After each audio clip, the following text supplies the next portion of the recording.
let's start kind of wading through this. Got a couple of aggravated assaults. The first one was Saturday night. That was just before midnight.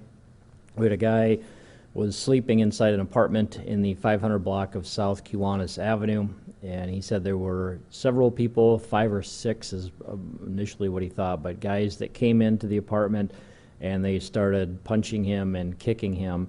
That did spill out into the hallway a little bit. He was trying to get away from him, and they chased him down and ended up leaving after they assaulted him. He did have some injuries, was taken to the hospital. I don't think it was anything, I think they were described as non-life-threatening injuries. So nothing was taken. He's not sure really who these people are. He thought he had an idea who some of them were, but no arrests have been made, and he really didn't know why they targeted him. They just entered the apartment then? Yeah. And just started beating him up? Yep, that's exactly it. The other aggravated assault, that was a stabbing that happened. This was Sunday. This was, excuse me, about 11:30 Sunday morning. This was inside an apartment in the 400 block of North Duluth Avenue, and it was basically started off as a fight or some disagreement between a couple of guys in different apartments. Apparently they have had issues, and so started off as a fight, and at some point the suspect used a knife and stabbed the victim. He had cuts to his arm and then his back. Once the victim realized he had been stabbed, he left, was yelling for somebody else to call, and then obviously things kind of calmed down from there. So he was taken to the hospital. His injuries were fairly serious but deemed non-life-threatening. Suspect was inside his apartment. He was arrested without incident, just the one count of aggravated assault.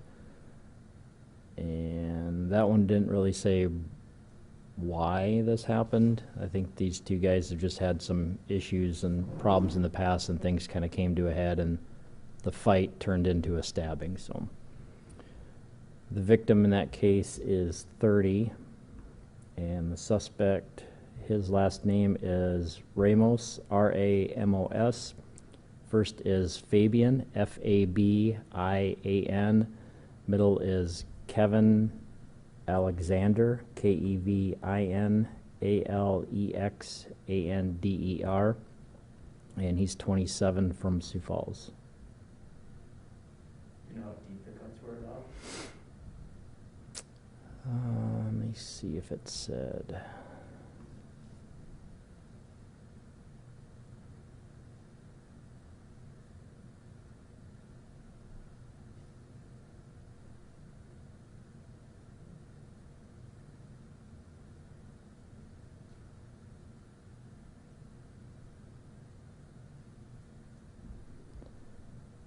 That one, I can't remember where I read that at.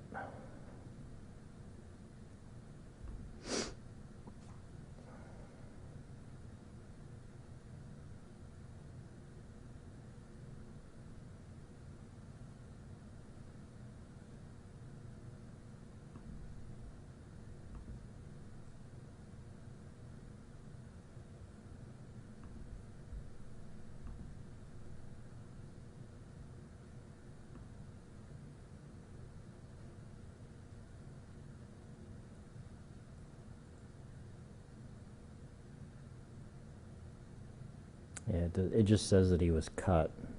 And nothing says how deep the cuts were, but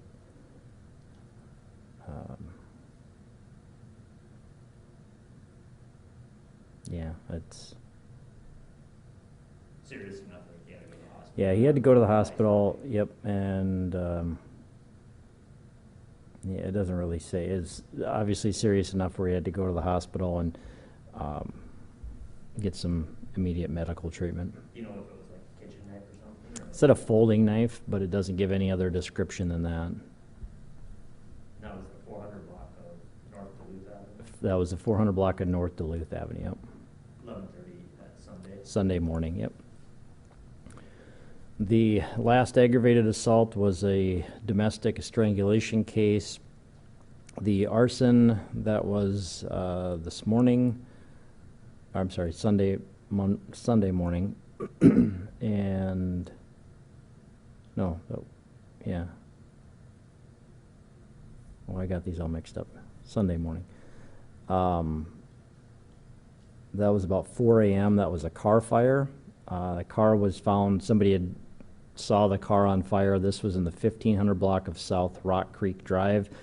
The smoke was completely filled the interior of the car. When the fire got there, they broke out a window and then found that there was a person that was inside the car. He was taken to the hospital with serious injuries.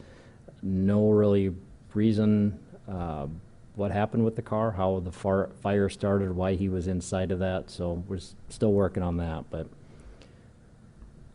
he was the only person inside the car. What kind of car was it? Was on fire? Pontiac Grand Prix. And what time did that happen Sunday morning? That was Sunday morning, about 4 a.m. is when it was found. What's the location? That was the 1500 block of South Rock Creek Drive. And did just one person was found in the car? Yeah, just the one guy was inside the car. Was he unconscious or? I don't know. They broke the window and then they pulled him out and sent him by ambulance to the hospital right away. So I don't know if he was conscious at the time or unconscious.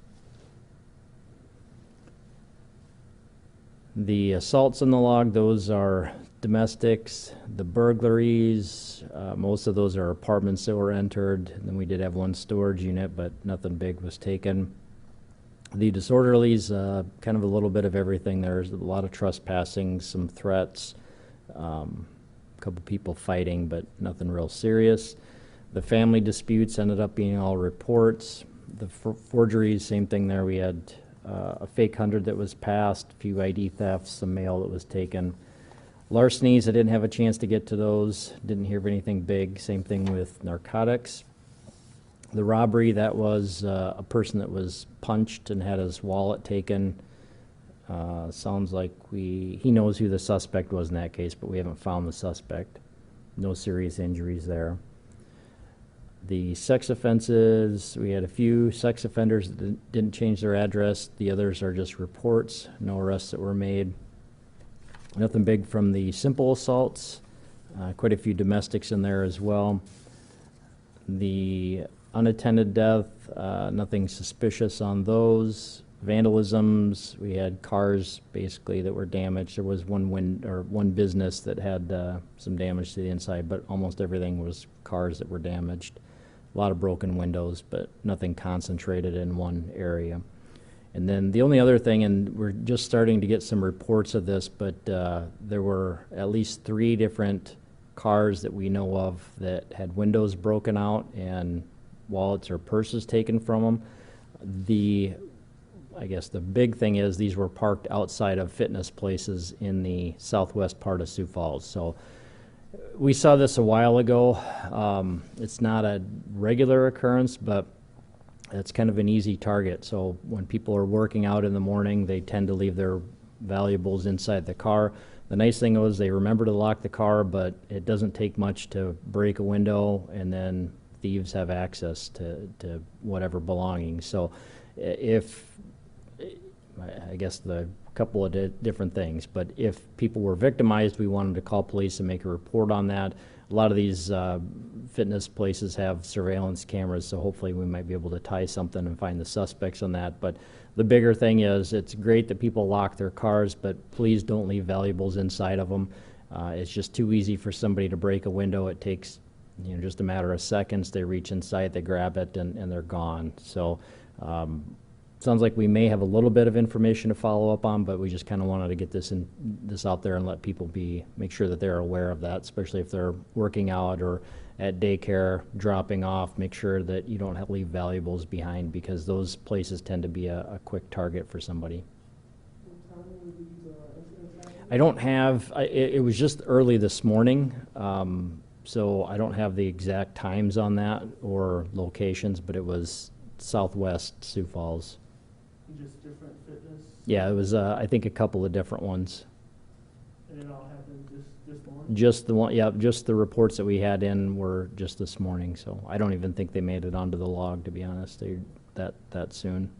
When's the last time something like this has happened? Yeah, it's been a while. I want to say last year, you know, kind of that, it was either winter or spring. But we've seen it before. It's not a regular type of occurrence, but we've seen that before. You know, daycares with drop off and pickup. A lot of times the parents, especially in the wintertime, will leave the car running. They just go inside, get their child, come back out, and we've had purses stolen from their, you know, cars are left unlocked and running, and you may have some thieves that come by and take that. The workout places, you know that people are going to be inside for a little bit longer. There's, especially early morning, there's not always a lot of people around, so you know, breaking a window is probably not going to attract a lot of attention in a commercial area or a business area. So just doing a couple of steps, making sure the cars are locked, making sure you're not leaving valuables like purses. If you're going to leave them in there, try not to leave them in plain view, but it's best to take them with you. You know, I think most of the places have a locker or someplace. Bring your own lock, make sure that it's locked up, because we just don't want things disappearing, and we see that probably too much. And that's all I have, unless you guys have anything else. That kind of falls in line with, like, when you leave your car running and go inside, just double checking everything, keep it like a checklist then. Yeah, it's, you know, it doesn't matter where you're going. If you're get someplace to a business or a friend's house or, you know, whatever, just double check. You know, lock the car, make sure that it stays locked, make sure you don't have valuables where people can see them, because it doesn't take much to break a window out, and then they have access to the inside of the car.